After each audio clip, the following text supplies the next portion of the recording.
We're still in the early stages of this, sports betting. I think right now some 27 states have some type of, legal sports betting, of which 18 of those have legalized online sports betting. That's still roughly about a third of the U.S. population.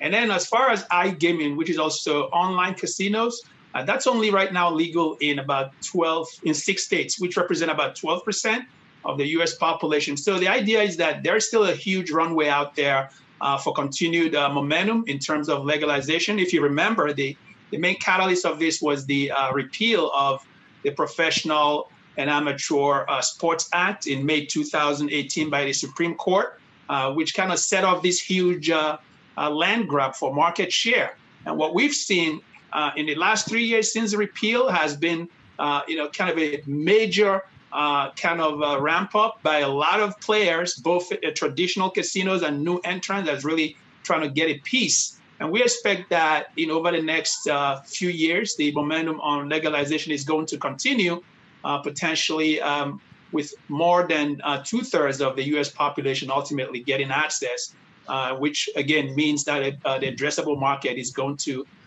be potentially large in North America, U.S. and Canada primarily. And Tuna, we see the space getting pretty crowded. There was news today that Sports Illustrated is going to be getting in on the sports betting arena. They are now going to be launching something called SI Sportsbook. It's a partnership with the British online betting company 888, and they're looking to launch this later this year. What is Sports Illustrated now getting into the online betting business with its ability to, with its millions of U.S. sports fans and ability to draw more people into sports betting? What is that going to mean for companies like DraftKings and others already in the space?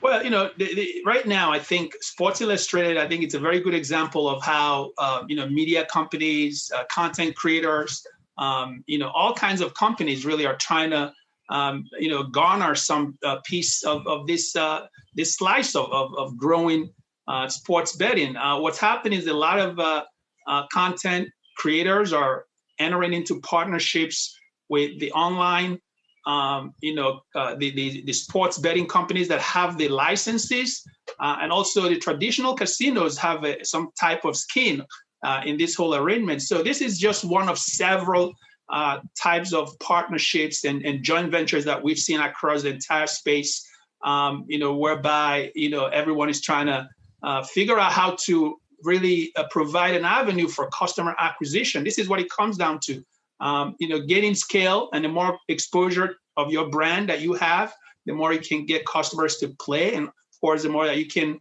ramp up your revenue. So I think right now scale is a very important element for companies like DraftKings and everyone else to reach a point of profitability, which is going to take quite a few years to get there. Tuna, really quickly, because we only have about a minute left with you, I'm curious to know what impact the pandemic has had on this space. We've seen a lot of people have a lot more discretionary income, and yet at the same time, a lot of Americans out there, a lot of folks still struggling financially. Our sense is that the pandemic actually was some type of catalyst for consumer adoption, and not just for online sports betting, but as you know, a lot of digital technology really provided people those outlets. So when we look at the aggregate market, the pandemic did hit hard the traditional casino business, which kind of had a major fall off. But online sports betting and iGaming last year was just about the only bright spot, which actually grew much significantly, thanks in part to the pandemic. So I hope that answers, the question as to how the pandemic has actually accelerated the consumer adoption of online sports betting and iGaming. Right. Well, Tuna Amobi, analyst at CFRA, thanks so much for joining us today.